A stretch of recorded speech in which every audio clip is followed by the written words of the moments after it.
네, 여러분 안녕하세요. 네, 오늘은 8월 22일 목요일입니다. 오늘도 좋아서 나누는 큐티 나눔 시간이고요. 오늘 말씀은 에스겔 25장 1절에서 17절까지의 말씀입니다.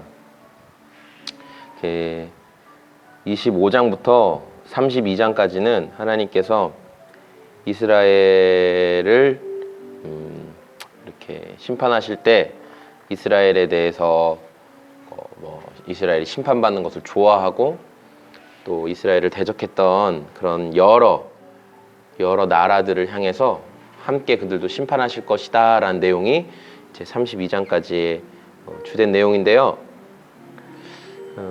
오늘은 암몬과 모압과 에돔과 블레셋에 대한 심판의 내용이 이렇게 담겨 있습니다. 1절부터 17절까지는 하나님께서 이렇게 하시는 이유가 무엇이냐라는 것을 생각해 볼 수 있겠죠.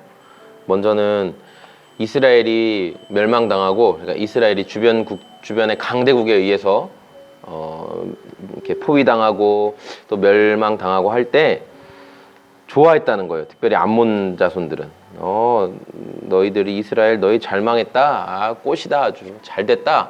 네, 그거에 대해서 하나님이 너도 망하게 하겠다 이렇게 말씀하시는 거예요. 모압도 다른 적들의 공격을 받게 하실 것이고, 에돔도 그렇게 할 것이고, 블레셋도 그렇게 하신다는 거예요. 특별히 블레셋은 이스라엘을 향한 지나친 복수심을 가지고 이스라엘에 대해서 앙심을 품고 보복한 것에 대해서 하나님께서 심판을 하신다는 거죠. 그래서 이 말씀을 통해서 제가 깨닫고 확실히 이제 알게 된 것은 아주 단순하죠. 하나님은 이스라엘만 다스리는 분이 아니시다. 하나님은 이스라엘의 하나님만이 아니시고 모든 나라를 다 다스리시는 하나님이시다라는 것을 먼저는 깨닫게 되었습니다. 그러면서 우리가 막 지나치게 누군가 남이 어려움을 겪고 또 내가 이렇게 사랑하거나 좋아하지 않는 대상, 심지어 아주 어린아이들도 싫어하는 사람들이 다 있어요. 예. 저희 애도 막 어린이집에서 항상 자기를 괴롭히는 친구가 있대요.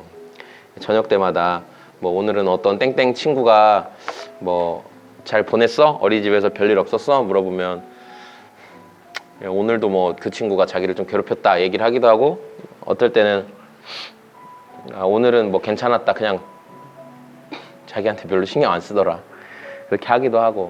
그러니까 싫어해요. 걔 때문에 어린이집 가고 싶지 않대요. 우리는 다 그런 게 있죠. 그런데 만약에 내가 그렇게 좀 불편하고 싫어하는 대상이 어려움을 겪을 때 함께 아픈 마음을 갖기가 쉽지가 않아요. 예, 그게 우리의 죄된 모습이고 하나님은 그런데 그렇게 어려움을 당하고 또 힘들어하는 사람들이 있을 때 그런 자들을 향해서 같이 좋아하고 저건 더 당해봐야 돼 이렇게 말하는 것에 대해서 하나님께서 우리 블레셋이 그랬던 것처럼 어떤 복수심의 필요 이상의 앙심의 마음을 품는 그런 모습 기뻐하시지 않는다라는 것을 지금 묵상하게 되었습니다. 그러면서 내가 힘들고 아파할 때 내가 물어주어야 할 대상이 누구이며, 또 내가 힘들고 그러니까 누군가 힘들어할 때 내가 물어줘야 될 대상과 또 내가 힘들어할 때 나를 위해 물어줄 수 있는 대상이 누가 있을까라는 질문들이 오늘 말씀 가운데 들게 됐죠.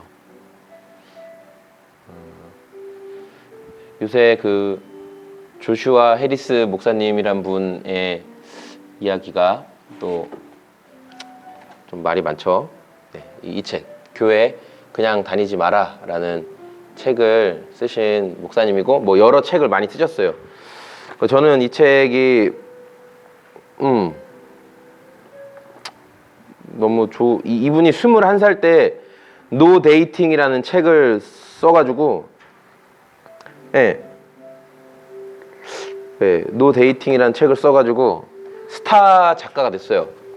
근데 보니까 제대로 된 신학 과정은 밟지 않으셨지만, 그리고 30살 때 제가 오늘 듣기로는 30살 때 이제 메가처치의 담임 목사님 됐어요. 워낙 유명하고 또 어떤 마치 그 기독교의 변증가처럼 이런 뭐 복음주의 교단의 어떤 변증가처럼 예, 이렇게 했기 때문에. 그런데 책 내용도 되게 좋고 예.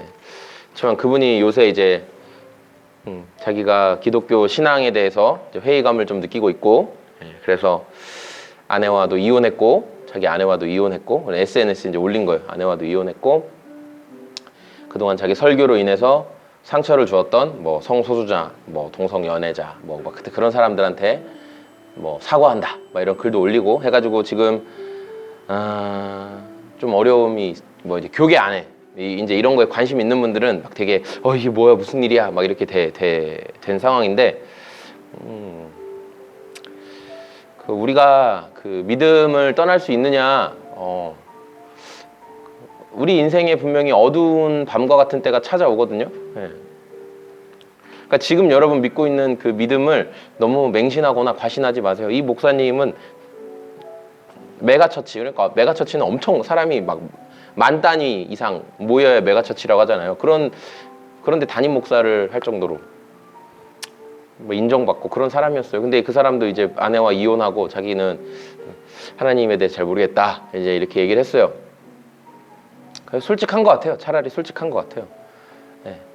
계속 그 마음에 회의가 있고 하나님이 안 계신 것 같다는 마음이 들면서도 쇼하는 사람도 있거든요. 그냥 하나님이 그러니까 내 지금 지위와 내 위치를 내 경영을 잘하기 위해서 그냥 마치 자기가 하나님을 정말 믿는 사람처럼 행동하는 연극을 하는 거예요. 연극을 할 수 있어요. 얼마든지. 그래서 이 책이 좋아가지고 이 책을 좀 잘 읽고 아직 신앙이 잘 없는 사람들과 함께 나눔을 하면 참 좋겠다 생각했는데 참 아쉽네요. 그러나 하나님께서 그 사람의 때에 맞게 주시는 감동들이 있어요. 영감들이 저는 있다고 생각해요. 그리고 이분이 지금은 영혼의 어두운 밤을 지나고 있지만 하나님께서 그를 다시 부르시고 찾으시고 또 예수님께서 나에게 속한 자들을 결코 잃어버리지 않으시겠다 말씀하신 것처럼 그를 다시 부르실 수 있다고 저는 얼마든지 생각해요. 그래서 우리들의 지금 그런 어떤 신앙의 상태나 이런 믿음의 뭐 지금 내가 어느 정도 뭐 예를 들어 믿음의 어떤 고지에 올라와 있다 이런 생각들을 철저하게 좀 경계해야 될 필요가 있다고 저는 생각합니다. 그런즉 선줄로 생각한 자는 넘어질까 조심하라. 이 말이 다양한 영역에서의 그런 교만한 태도들을 항상 주의해야 된다는 걸 보게 돼요. 예. 오늘 이 말씀처럼 그렇잖아요. 이스라엘 심판받으니까 주변의 다른 나라들은 그래 니네는 심판받아 마땅하지. 하나님은 우리는 그래도 건들지 않을 거야. 뭐 이런 생각들은 교만한 생각이죠. 그래서 여러분 삶에 그리고 저의 삶에 그 믿음을 잃지 않고 나아가는 게 하나님과 매일매일 그 관계성 속에서 그분을 신뢰하고 그분께 또 내 삶을 자꾸 의지하고 맡겨드리고 또 그분이 주시는 감동이 솟아나는 샘물처럼 멈추지 않을 수 있도록 가난한 마음 필요하죠. 가난한 마음. 그래서 그 마음을 잃지 않는 저와 여러분이 되었으면 좋겠습니다. 네, 감사합니다. 저는 지금까지 청주시 서원대학교 옆에 위치한 이 소금 제작소 교회를 섬기는 공장장이었고요. 네, 이제 날이 조금 시원해져가지고 좋아요. 물론 아직 31도네요. 오늘은 습도도 높고 언제 비가 언제 올지도 모르겠지만 그러나 제 매일의 삶에 이렇게 아침에 일어나서 아이들을 어린이집을 보내고 아내와 잠깐 아침을 먹고 또 때로 셋째가 이제 최근에 태어난 셋째로 인해서 또 삶의 사이클이 좀 바뀌었지만 어쨌든 그렇게 좀 하고 아내가 배려해줘서 이제 교회 자전거 타고 오고 와서 교회를 좀 덜 둘러보고 또 식물에 물도 주고 아침에 따뜻한 차를 좀 끓여서 놓고 그리고 앉아서 큐티를 하고 또 이렇게 성경을 읽고 설교를 준비하고 또 고민하고 생각하고 어떻게 사람들을 만날까 또 하나님 어떤 분이신가 그런 것들 고민하고 생각할 수 있는 이런 일련의 시간들이 저에게 참 복되고 소중한 시간인 것을 고백하게 되네요.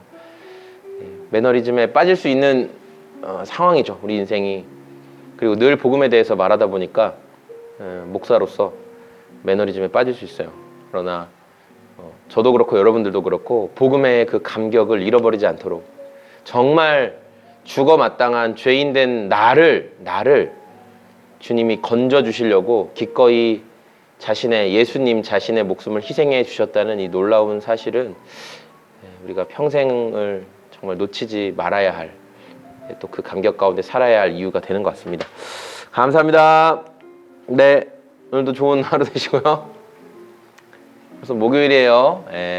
시간 금방 가죠. 하루하루를